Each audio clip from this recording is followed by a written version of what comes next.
slides. So let me put it this way, this will be better.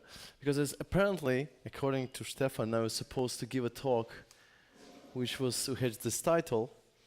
So I tried to be very creative about this and try to figure out like what would be the proper TBA to be announced here. And it really heavily depends on what you are up to. So we always try to make it interesting. So there are two options. We can make it fun or we can make it useful. So essentially, these are the two options, right? So if it's fun, then I'm pretty confident that you will have a good evening and enjoy it, or you will have some useful stuff and you will find some things that are applicable to your work right away, so you can code faster and, improve performance of your applications and stuff. So let me ask you now, who is up for fun? Who is up for coding useful stuff, things? Okay, maybe we can do both. Because, apparently I have an infinity time, so I can do whatever I want. Okay, so I want to kind of maybe try to cover both indeed. So this is going to take ages, just so you get used to it. So first, I want to kind of look on the fun side of things, really to briefly kind of scout of what's happening. Oh, my name is Vitaly, by the way. I'm so bad at this. It's unbelievable. I was running this workshop and stuff, and I was thank you so much for having me here. And Linz is a wonderful city, and Leberkas, baby, is really nice. So I actually had two pieces just before coming here. Just saying. It's not a joke. I'm serious. I'm very serious about Leberkas, baby. So, yeah, so there is this notion on the web that everything is boring. Right? Everything is predictable, everything lacks personality, and everything seems like everything else everywhere. Right? And there is this nice kind of way of how we as developers, as creative, actually see a creative process, which is always the same, right? It doesn't matter if it's like a choice of framework, or if it's like how they're building, or if you're coming from a design side, it's kind of similar as well. We always tend to believe, or at least many managers tend to believe, that we always have a starting point somewhere, and then we keep refining and iterating and iterating and iterating until we actually hit the finish line, and then we are done, right? Although reality doesn't look like this at all. Because most of the time when you're designing or developing, it looks much more like this, where you have a starting point, and then you go and you explore and you try to figure out all the kind of different techniques that you might use, and frameworks, and options, and design decisions to make, right? And there are many, many things that can go wrong along the way, and they often do. So you might think that your idea is great, but then eventually you might hit the dead end, and then you have to reroute and find another way to move on, right? And this is not because we're lazy, just we don't want to lose time, so we end up relying on things that used to work in the past, right? So many of you might have seen this tweet before. So what website or web application are you working on today? The one on the left or the one on the right? Because this is it. This is the internet. The internet is two templates that are used everywhere. The only difference, though, is the position of a carousel that's sometimes on the top, sometimes at the bottom, and sometimes both at the top and at the bottom, because why not? Right? And we tend to rely on things that, again, not only worked in the past, but things that are measurable. We like A/B tests. And if we look in the evolution of, let's say, this Photoshop toolbar over the last 30 years, 3-0, right? That's a lot of time. I mean, many of you are probably not as old as 30 years. So have many things changed in the Photoshop toolbar over 30 years? We keep refining, pushing one pixel to the left, one pixel to the right. How many of you had this conversation with your favorite designers? Should we have pixel like border radius on buttons 11 pixels or 12? And then, deciding on 11 pixels and then coming back maybe 2 weeks later or 2 months later and deciding 14, right? As if it matters. Does it matter? I don't know if it matters, because maybe sometimes it's a good idea to not just run an A/B test, but run an AZ test. Maybe something that worked really well in 1987 is not necessarily what works well today in 2017 or 2019. So there might be some need and for time to really break out and try something very different. But we're not used to it, because we like testing. This is the tests from Twitter iOS app and Facebook iOS app, and this is probably the best one. From Facebook's bottom navigation, all over the course of one day, 1 pixel to the left, one pixel to the right. Maybe let's make it bluish. Let's try that shade of blue. And the same goes for many other companies. Like if you look into Booking.com, which is very much A/B test driven, when you look into Google, which is very much A/B test driven, we kind of believe that A/B tests bring us the truth, the ultimate truth, which might be true, of course, but we're always running a risk of staying in the local maximum without being able to reach that maximum, the absolute maximum, with a potentially very different design. And this is just crazy because, you know, all these little variations. And I ask myself, do they matter? I don't know if they really matter, because actually, maybe something else matters way more. Because if we look into standing out today, you know, if we want to stand out today, well, we can stand out. It's not like we don't know how to. If you look into memorable websites, if I ask you, can you remember a website? Should websites be memorable at all? Or should they be invisible? And, you know, as it's always said, invisible design is the best design. Well, you can, of course, go ahead and create something like this. Probably not over the weekend, right? This will probably take you quite some time.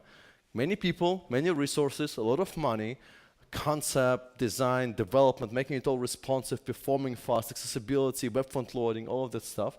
This is not easy to build it, right? This is probably going to be a project that will keep you a while, busy for a while, right? But yeah, this is memorable. But we cannot, most of us cannot afford spending so much time to make things memorable, just to make things memorable. Here's another one, which is the boat, which is like an interactive storytelling experience from Australia. And they have all kind of sound effects and so on. It's a nice comic book, kind of translated onto the web in a way. How often do you see this on the web? Every now and again, maybe, when New York Times comes up with an art-directed piece or so. And it's really nicely done, right? And it's all, you know, web technologies and stuff. No Flash in use. Anybody misses Flash? I actually miss Flash. Just a little bit. But then, of course, all of these things kind of fit in well together, where you have this story about sinking boat, and then you have this kind of really nice experience where the frames are sinking as well, and it's animation and stuff. It's really nice, and it's memorable, but it's really hard to build. So we've been trying desperately to find something that would be memorable without going to extremes like this, because this takes a lot of time, right? And specifically, we wanted to avoid looking like this. And I have nothing against Uber, per se, right? But if you think about Uber, I ask myself, how come that if there was a service, I mean, it depends, and I don't know if Uber exists here or not. No? No. But if, let's say, you have an Uber in your city, and you have another service coming up that's maybe just 5 cents cheaper, 10 cents cheaper on average, I would jump right away. I have no loyalty to Uber at all. Personally, I don't care for Uber much, and there is no connection between me and Uber, so I'm just going to just jump right away, right? But it's really hard for me to move away from MailChimp. It really is. I mean, MailChimp is not cheap, right? They're quite expensive. There are other competitors that are actually much cheaper than MailChimp, but I don't know what it should take me to move away from MailChimp. This is almost impossible at this point. And I know it's not about the monkey. I don't care about the monkeys. But the reason is they show up a lot of personality in the work, and the people working there are reflected in the product that they're designing and building. So one of them, they're a very, very family-oriented company. So they produce these color books for children to paint. And it's really just simple and beautiful, beautifully done. There is no button anywhere saying MailChimp, the best email company in the world, because email is boring. Who cares? I mean, who likes, okay, some people like getting emails. But seriously, who loves emails? Okay, some people love emails. Yeah. But in general, you know, they just distribute on the streets for everybody, right? And it's very powerful in a way, because like, look at this. So I'm Freddy. It's fun to be me. Is it fun to be you? How can you answer it in a negative way? Like, no, I'm no fun at all. I'm the most boring person ever. Right? No, of course not. And then it keeps going and going. It's kind of nice and playful, and it kind of corresponds with the brand that they have. And here's the same thing. I love being me. Do you love being you?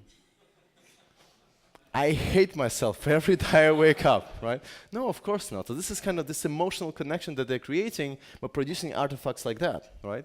And this little animation that you see when you're about to hit that button to send an email campaign to 200,000 people, right?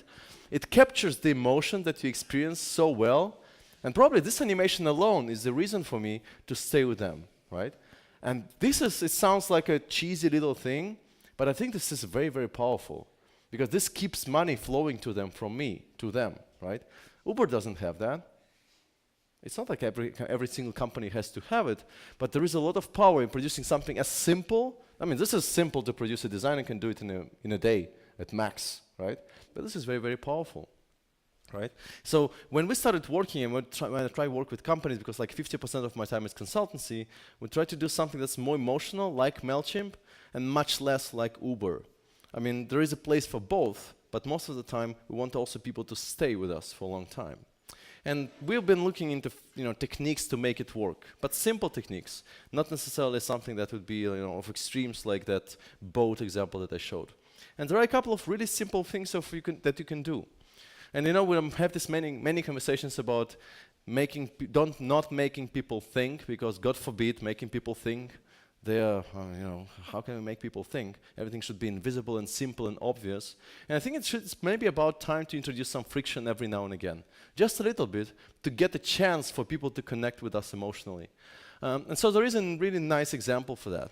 So you might know, or you might not know, Tijuana Flats. Anybody knows of the brand? No. So this is actually quite famous brand in the US. And this is the chain of restaurants, Mexican restaurants in the US. And if you walk in that restaurant, this is what it looks like. This might not be your style, of course. They like these zombie stories and all of that. So they have these huge ceilings with all of that painted in zombies and all of that. And if you look into people coming in there, right? These are really tall ceilings. I mean, really tall ceilings. So every now and again, they invite and hire graffiti artists to come in and unfold the story or continue the story that they started previously. And so they hire these graffiti artists, and it's expensive. It's like a massive investment for all the restaurants that they have in the US. So every 4 or 5 months or so, they continue the story, right? And of course, that menu that they have should reflect that identity somehow. And so this is the menu. Again, it might not be your thing, but you can see how it all kind of fits in. It's consistent, right? And of course, I would argue that the website should reflect this identity as well. So welcome to the website. This is the site, and you have no idea what's expecting you. It's a real thing. I'm not joking, by the way, right? So can you think for a second how you would make it responsive if you were building it? Right? And it goes against all the best practices. Has all these crazy textures and tons of fonts and imagery and mess over mess, and everything is crazy, and iframe, and all of this stuff kind of coming in together. And you might say this is just bad design. Well, maybe it is. Maybe it's just not just something you don't like. And of course, it's heavy. Not all of it is accessible. It goes against everything that we're used to as of 2018, 2019. And so in the spirit of 2017, late 2017 and early 2018, when they started working on the redesign, they decided to strive for the better performance, for better accessibility, for better navigation, for better design, for better branding, according to the best practices as we know them of 2018. So the final result was moving away from this to this. Right, that's it. Right? This is very blank, very simple, very fast, very accessible, but there is a lot lost between this design and this design, right? At least to me. And no company knows it better than Bloomberg, right? Because they've been creating these crazy sites for a while now. I'm sure that most of you have seen them, where they essentially try to break the web in a good way. Right? They tried to go against all the practices that we know. And so they hired a bunch of designers who were given the freedom to do whatever they wanted. And guess what? They did whatever they wanted. Right? So when was the last time you used the Marquee tag in your HTML? Well, maybe it's about time to revive it, to bring it back. Right? And if I ask you if it's a good design or bad design, I'm sure that most of you will say that it's not great. So who thinks that this is a great design?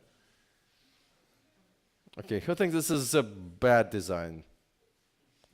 Okay, who doesn't want to be here anymore? Okay, some people. Yeah, this is going to be the talk, so get used to it, right? And it's a very bad question to ask because it always depends on the context, right?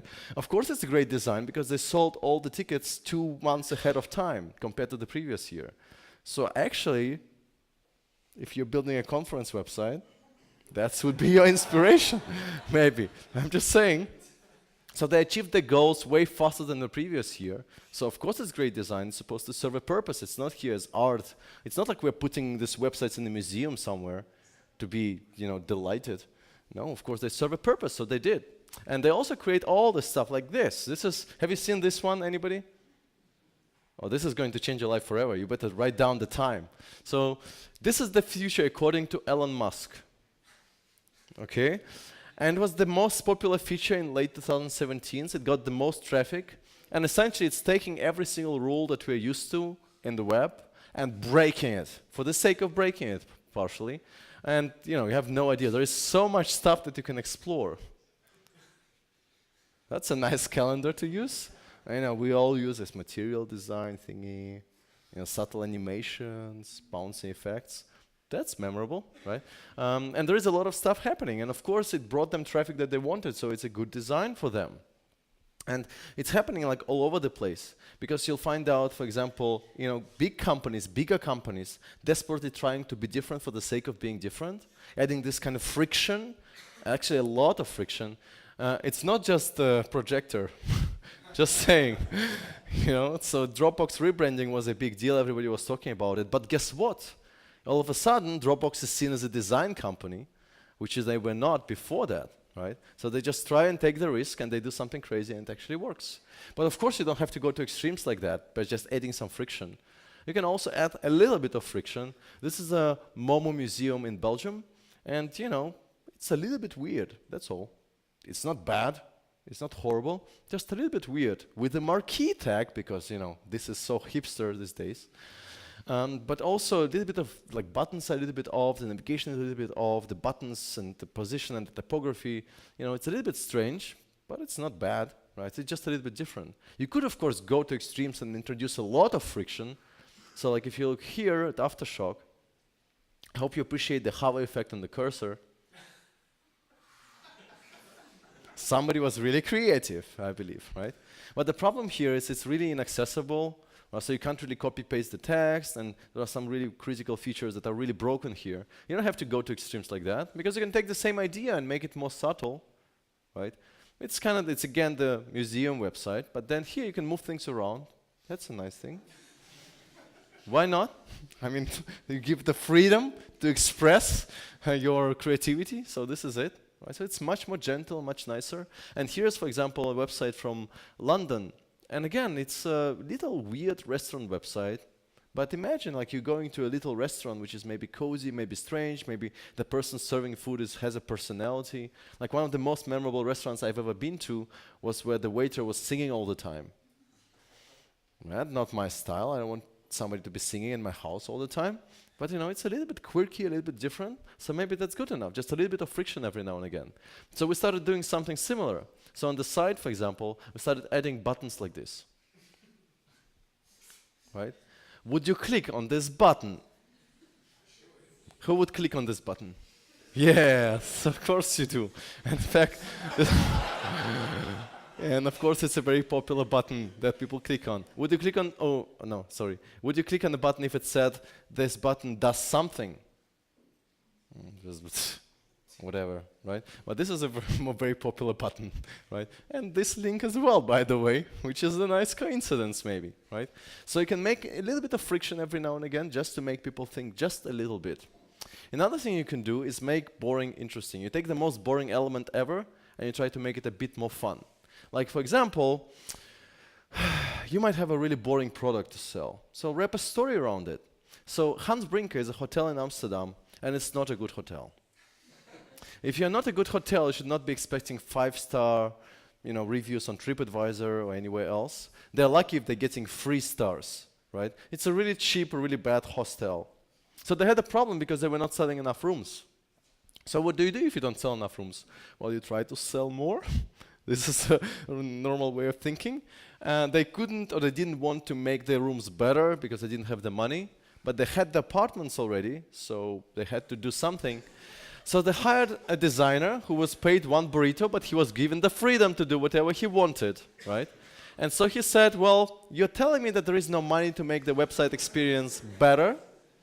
So if we can't make the website better, what if we try to make it worse, right? And make the experience in the hotel worse. So they're competing not for the best hotel experience in the world, but for the worst hotel experience in the world. It's much easier this way, right? And they're even expanding to Lisbon now because they're fully booked. Everybody wants to know and to have the worst experience in the world. And you know, they can pull off doing something like this, right? You don't have to do have only 1 like. You can go overboard and have as many as you like. How many of you like pop-ups? I love pop-ups. And in fact, I'm going to show you the best pop-up in the world. I hope that every single website at some point implements it. This is what it looks like. This is a Volkshotel, also in Netherlands. They are funny people. So this is the pop-up. It's really hard to close and to dismiss.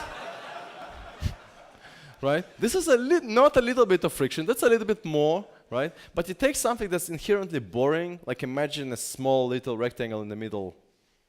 That's just boring. But you try to make it interesting by wrapping it in the story that they have. Here's another one. So you go to a website to buy, let's say, a bottle of whiskey or so, and they greet you with a wonderful age prompt, right? And here on the Scotch Malt Whisky Society, they don't really care. You can type in the 32nd day of the 43rd month of 1547, and you may enter the site because they don't care. If you want to lie, go ahead and lie. Just make it easier for people to lie. But you can make it even more interesting, right? Beyond that. You could say, okay, so let's have a pop-up. All right, are you 21? Yes, enter the site. No? Well, let's have a conversation.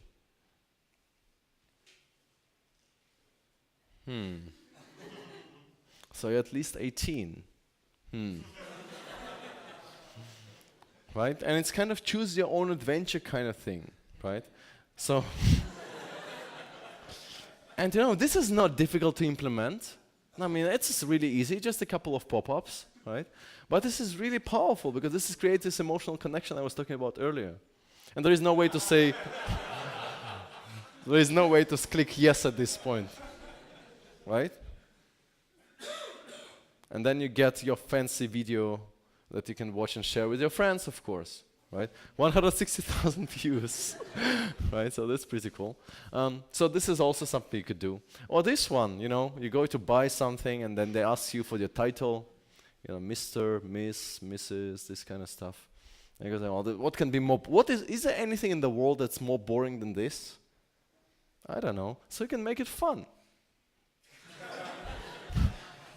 Who would you like to be today, right? Maybe you'd like to be a princess, or lieutenant commander, or field marshal lord. And it's a really long list. It has like 55 items or so in it.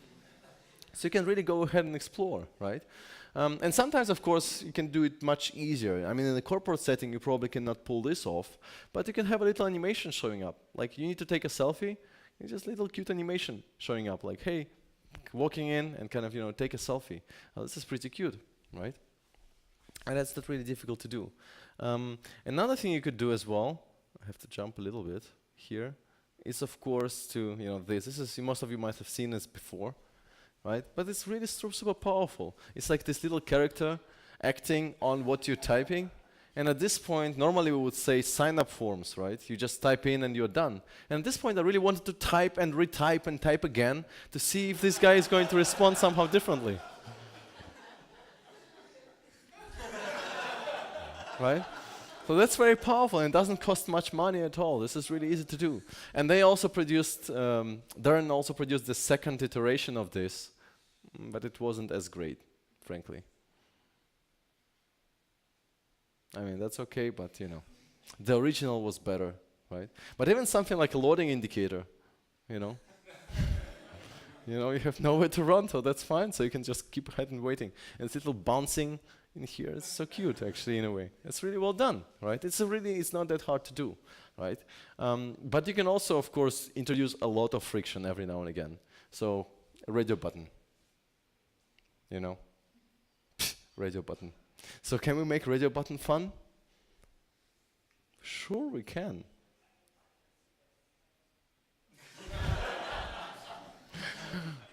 right? So maybe, you know, it would take like 5 times or so to actually make it, and then it kind of becomes a little game or so, and then it's super annoying and frustrating, but you can play that game, right? So there are many options that we can use of how we could do things, right? And sometimes, I mean, it goes forever and ever and ever. And sometimes you really need to take a stand, I think. So this is a very interesting site. This site runs on solar energy. So whenever there is not enough solar energy, or in other words, whenever there is no sun, it goes offline.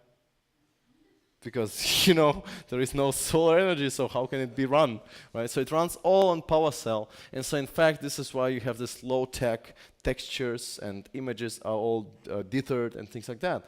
You just have the kind of the principles that you're standing behind, right? And it's also important to actually have some ideas behind aesthetics as well. You can't just say, let's do something crazy and fun, because you need to be, you know, have some sort of branding and stuff.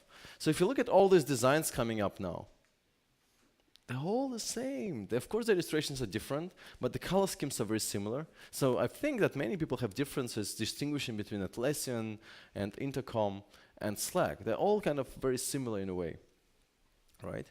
And so if you want to break down, to kind of break out and do something a bit different and consistent, you have to play with 4 different parts at the same time.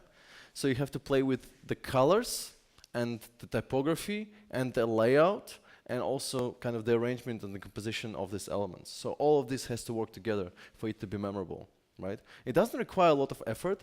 What we always do is we ask to ourselves, so what if in our design, so in our work, we were not allowed to use rectangles, circles, squares, and triangles? Is there anything else on the web? Or is it all rectangles and triangles and squares and circles? And then we come up with all kinds of shapes, and then as a result, then you can bring all the shapes back to make things interesting again, right? And here's another idea, like from the festival in Netherlands, again Netherlands, you know, there's nothing weird here, it's just a little style. They have these 3D isomorphic things going on. It actually looks pretty nice, right? And this is the thing. You just pick one thing that becomes your signature and use it consistently everywhere, right? Okay, let me just jump here a little bit again, because I want to show something else as well. And then, of course, you need to focus. This will be the last, or the 4th technique. It's not enough to just be creative and visual. You need to really solve a real problem. I really like this example. When Jira was redesigned, they introduced this blog post when they explained what they changed. And they had this little animation showing up how things changed, right? So people who were used to the previous edition or the previous version could actually refine what they were using most of the time in the new design. This is a very powerful and simple way of really explaining how the interface changed without having to read a huge tutorial about what changed. I think this is actually quite powerful and very nice, right? Here's the YouTube example. I'm sure that most of you haven't seen it yet, but this is very strong and very powerful. So when you have the, you know, the lengthy movie, like 2 hours, and you're watching it on mobile, right? Imagine somebody calling you while you're watching a documentary, which is again 2 hours long. So, you know, somebody interrupts you, so you kind of want to continue watching, but you already missed, let's say, 50 seconds or 30 seconds or so, right? So moving back and forth on that track is very, very hard most of the time. It's just extremely painful to be precise. So they introduced this little thing that really solved this problem. Whenever you have a lengthy movie, you can tap and then scroll up, and the scale changes. And then you can actually jump, let's say, 5 seconds forward or 5 seconds back. That's extremely powerful, and that's something that solves a real issue, right? So everybody can actually go ahead and use it. That's pretty cool. That's pretty nice. How do you feel about this beauty? Do you understand how this date picker works?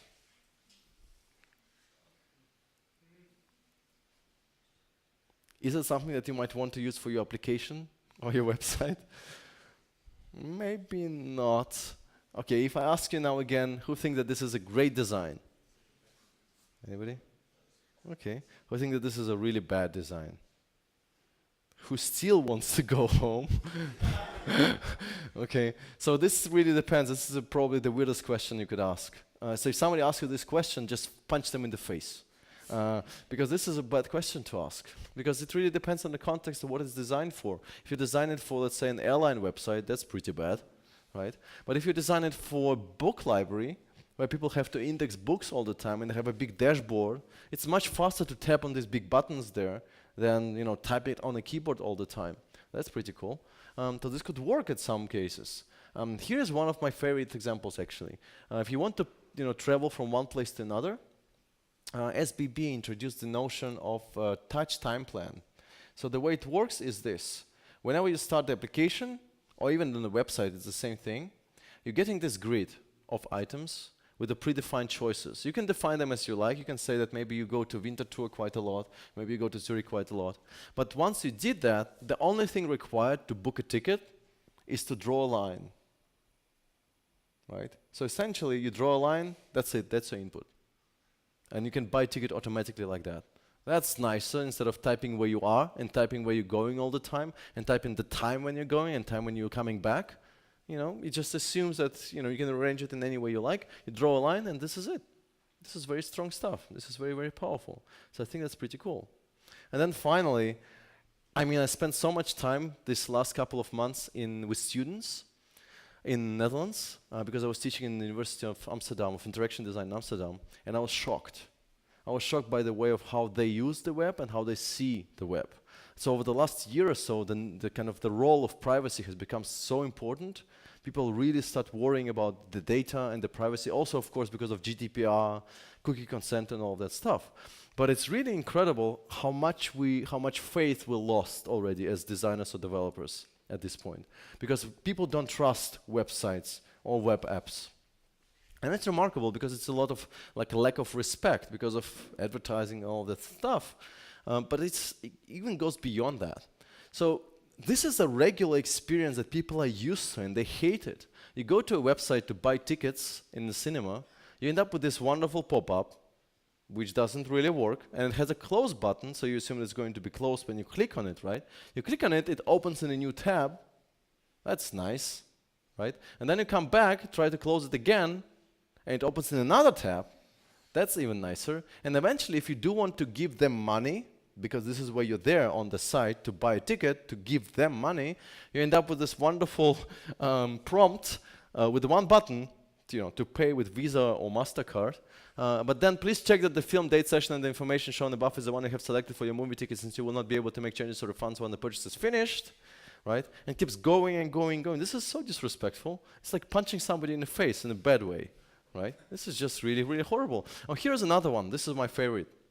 We're, Austria, I think that many of you will understand it. But here we have the insurance calculator. And then somebody thought that this is probably a good idea to ask a question, how many children do you have? Or specifically, do you have, oh, hold on. Come on, don't do that to me. Do you have children? And then we'll be using, it's probably out of battery. So do you have children, right? And then here, somebody thought at some point that it's a good idea to use a slider with a pencil icon and an edit input, right, to specify this input. That's a little bit weird. Now, there is a very kind of regular property of a slider. It has a minimal value. It also has a maximum value, right? So as it is in this particular interface, the maximum value is 5. Okay?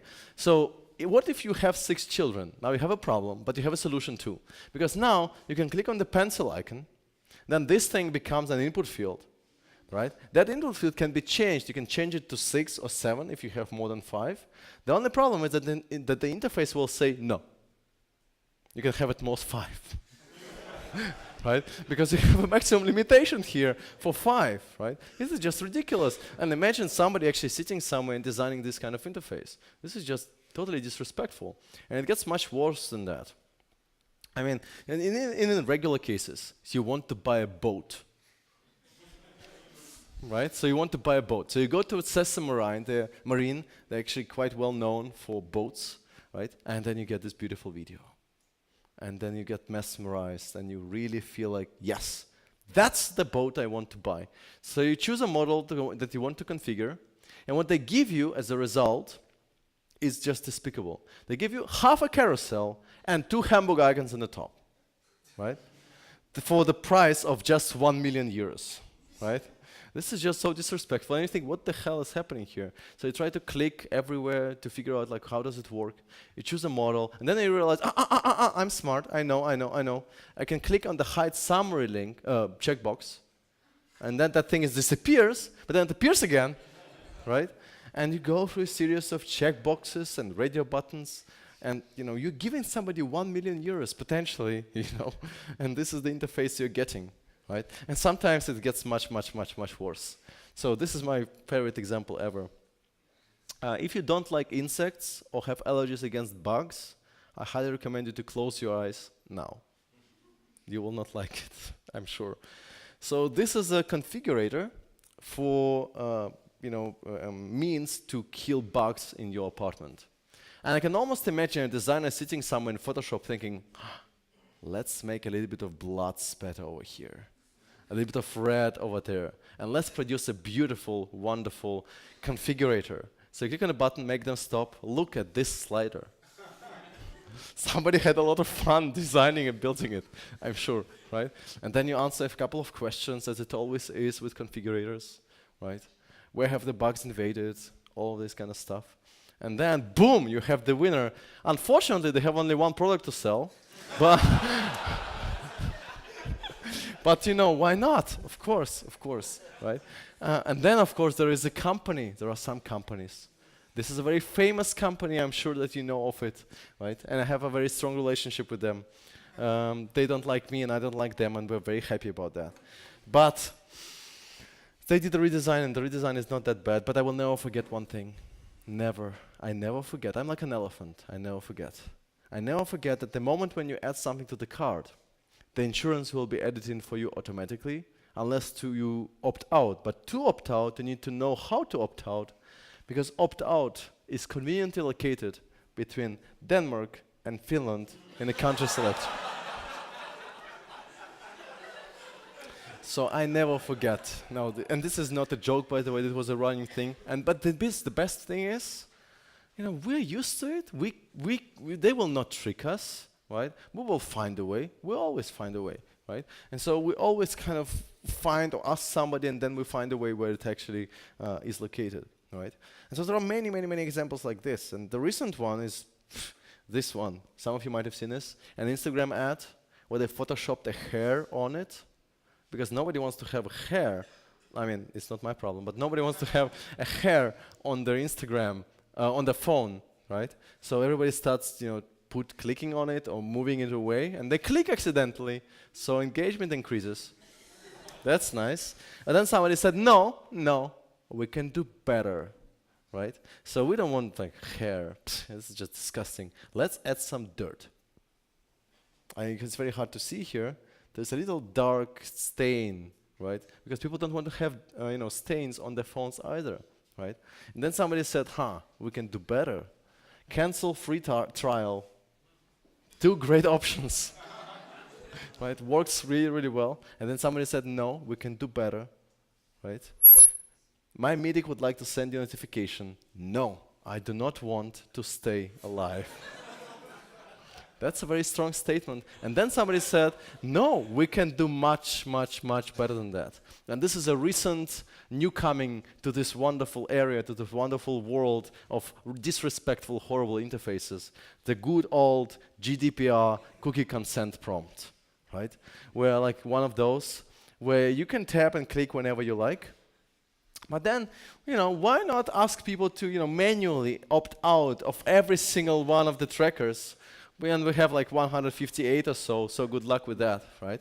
And I made it to my habit to always click on no and see what happens, or like learn more or a question mark, right? It doesn't matter. I will always find a way. They will not be getting anything from me, right? And so this is a lot of fun sometimes, isn't it? If you think about it, this is really a lot of fun. And so when I was running this study, I was really surprised because people are fighting back. And they know how to fight back. I thought that it's only us. If I ask you who is using ad blockers, probably most of you will be using ad blockers.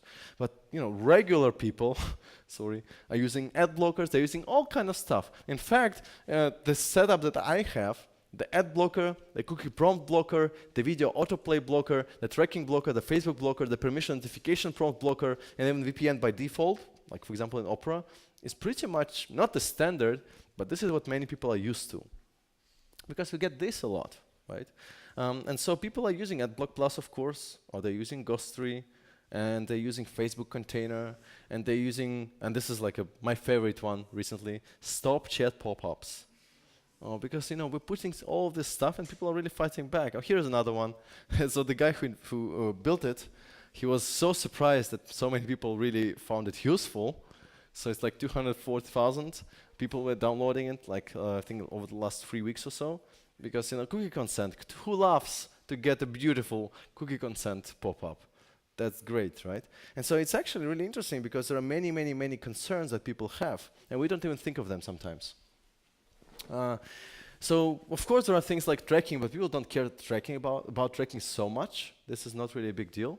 And they don't care about disturbing and annoying advertising that much either.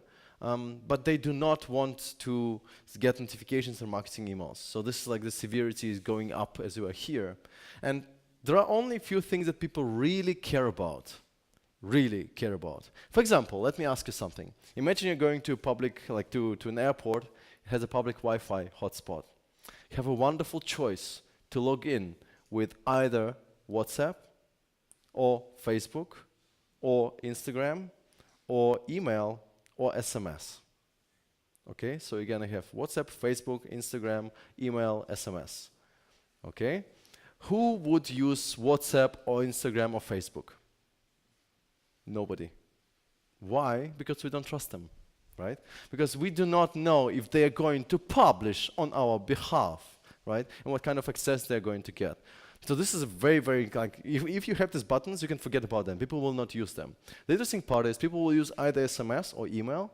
They will be using SMS if they're in the country where they know what the regulations are, because normally you might not know if you are going to be charged for the SMS or they're going to be, paying and so on. So many people will prefer email. The interesting part about email, that when you're asked, to type in an email, most of you, I'm sure, have a wonderful, beautiful throwaway email. The email that has a beautiful neighbors like spam, newsletters, discount codes, all the quick, weird subscriptions you never need, right? And this is an email that you never use, ever use. But you, of course, know that email address, and you're going to type it every single time. Am I correct? More or less, yes. Now, what if, another thing, what when you're typing your email address, they ask you to verify your email address? How many of you would copy-paste? Who would not admit that they're copy-pasting? That's okay. Yeah, so this is also a very common thing. It's like people always find a way, right? And so this is very interesting because people are really care about this stuff. And it really harms conversion if you think about, let's say, e-commerce. And so this stuff is really, really critical. Nobody will ever want to sync their contacts with your application. If you have this as a new feature, you can forget about it. You really have to do a lot of work to convince people to connect and to sync, right? And then finally, and this is the most important part, people really worry about two things most. First of all, that their Gmail, Facebook, Twitter, Instagram will be hacked. And second of all, that their search history will be public. This is very important, right? This is what people care about most. Not even about, something like access if somebody can read their email for advertising purposes. So this is kind of a really, really critical part. And yeah, I just wanted to highlight it because there are so many things that are actually often done wrong. And this is a little bit sad, but it's still important and useful to know. Okay. Okay, I can keep going. I don't know. How long do you want? It's just 9:35. How long do you want? Do you want to see more? Yes. Yes. Yeah, we don't. I mean, I have no idea. We can go to front end now. Just because we can. Maybe just some interesting things. Let me just quickly build up. Maybe like another 20 minutes or so. Because there are a couple of really interesting things that are worth showing. And one of them we really have to talk about is the new generation of front-end email development. Anybody excited about email? I can see it in your eyes. Yes, I do. But it's actually very important because I think that after this, you'll want to become a full-stack interactive email developers. And I'm not joking. There is a lot of money to be made there. I mean, I'm not joking. So if you look at and think about email, sorry for just jumping off, but if you think about email, we're thinking often about going back in time because, who likes emails? Right? And in fact, it's really like this is how it used to look like. It looks a bit better now. But people who are doing email, they're creative people. They are really interesting people. Anybody doing email? I mean, not just writing emails, but like coding HTML newsletters and stuff. Oh, wow. That's an interesting kind of group of people. But they're really creative people because sometimes we're going to, paint background cells if we want to be creative. And if we want to be really, really, optimizing like hell, we're optimizing for, not only for browsers, we're optimizing for Gmail, and we're going to explore how well does Gmail support CSS, for example. Of course, there is no JavaScript, so you can forget JavaScript. But it's really interesting that if you are a paying customer, you're getting level 3 support. And if you're not paying customer, getting level 2 support, right? So there is a lot of interesting stuff that's happening, although it's actually maybe like 1 year old, so it might have changed. But it's incredible how much you can do with it and how much you have to do. Like even little things can be really, really ridiculous. So if an image cannot be displayed, and sometimes images cannot be displayed, JavaScript's not available, we're using the table markup and all of this crap, right? It's remarkable that the result is actually quite fun. This is what developers come up with. It's kind of the same, almost, right? If the images cannot be displayed, well, you have this, or this, or this. Or even this. This is like great. This is almost the same, really, right? But then you also end up with very interesting techniques. Like, for example, people realize how they can do things. So, for example, if you have a live Twitter feed in an email, how would you do that? A client comes to you and they tell you, we have to do this. We really have to do this. You have to find a way. This is very important. It's a business requirement. So what do? How would you do this in your email? Oh, by the way, it's possible, I'm saying. It's not a tricky question. Well, you could use a GIF, but I mean, you could, yes. Yeah. Well, actually, it could be that it's done this way, I guess. Yeah, because essentially what is happening is you plug in, that would be the easiest way. You plug in an image, that's the image on the server is going to be generated every 2 seconds, 5 seconds, whatever. And then you have a transition pretending that it's live. It's kind of live, just, pseudo live. It's almost live. Right. Another one thing that was really interesting. So once I was working with a guy who really was great in emails. And he had this problem because, images might not be displayed by default. But for the client, for the manager, it was very important that an image would be displayed no matter what. It was a critical button, very important button. It could not be a button. It had to be an image, right? How do you display a button if you cannot guarantee display of an image? There is always a way, right? So what if you take a close look at your button and then every pixel in the button could become a TD, in a TR, in a table, and you just color it, right? And then you just add a border collapse in CSS, and it's magic. It works everywhere. It's beautiful. And people come up with stuff like, this is, talking about ASCII. I hope that it works for you. ASCII and Marquee still work very well. But of course, you can do much more than that. So this is a real thing, by the way. People are really talking a lot about interactive email development, and it's the biggest trend in 2018. So if you wanted to do this, you can do this. You have a fully functional checkout experience. You can move between different views and choose colors and sizes and add to the cart. And you can have a calculation as well, like in real time. And then you can have a validation as well. And it's all in an email. In Gmail inbox. How would you do that? I mean, this is a tricky question. It's really hard to come up with an answer. But remember the golden times. You probably don't remember, but I do. Remember the golden times when this was a thing? Right? What if we moved away from this towards something that's much more modern and fancy and hipster. Right? It's kind of the same thing, more or less. You just have different states saved as radio buttons. So in your markup, this would look like this. You have input elements, and you have labels, and of course we're using a checkbox hack here.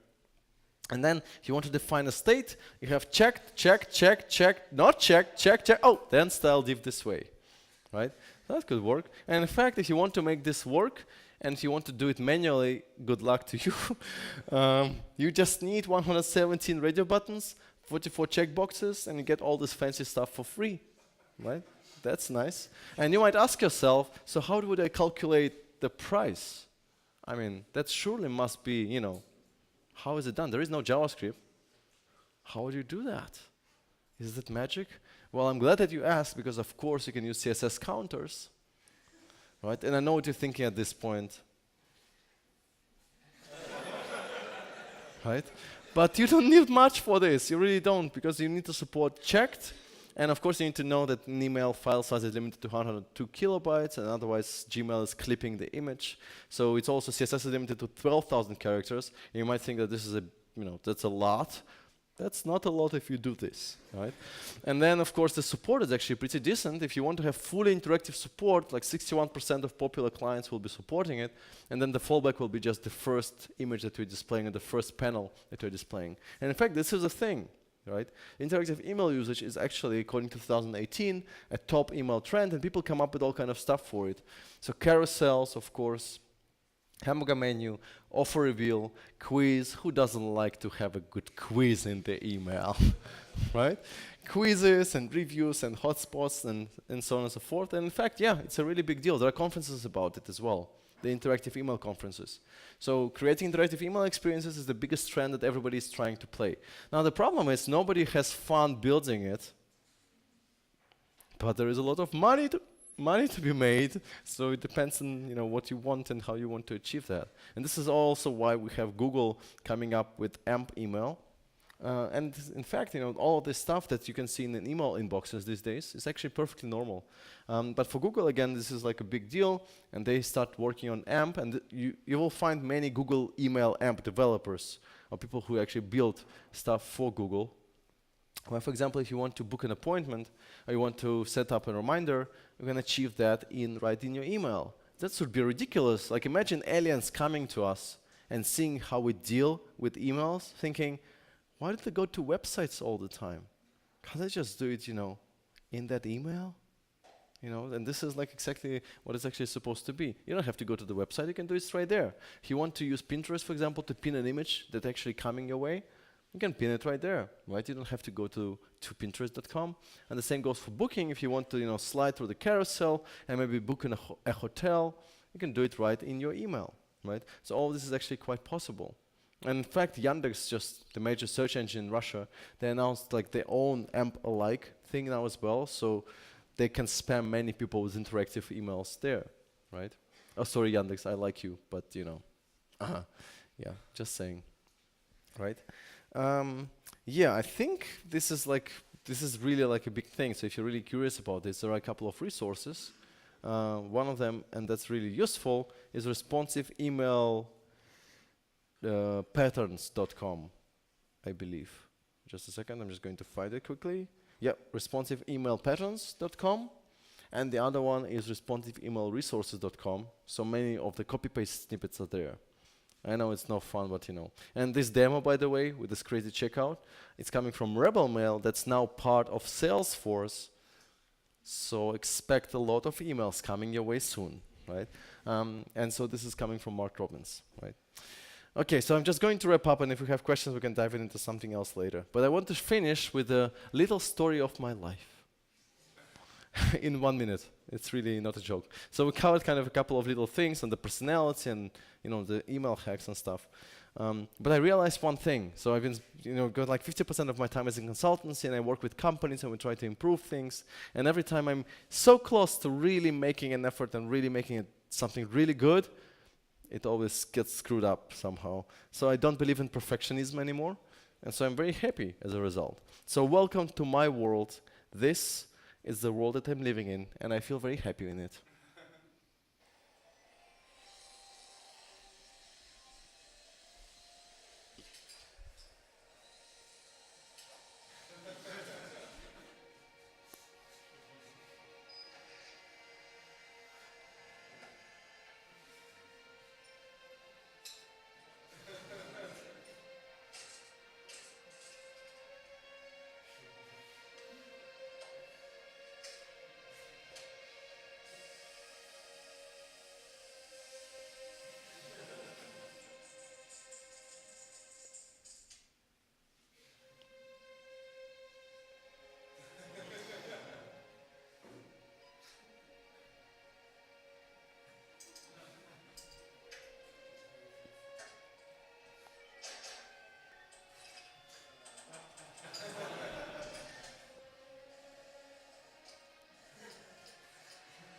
For designers, right?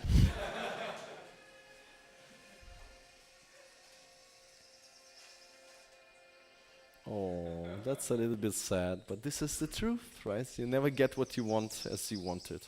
Thanks to Pro Studio for the video, and this is a little bit sad. So here are cats, and I have more cats, and thank you, and I'm looking forward. Thank you so much for inviting me, and for all this tour and so on. I'm looking forward to conversations later, and I have tons of other stuff I could show because this deck is 1,400 slides.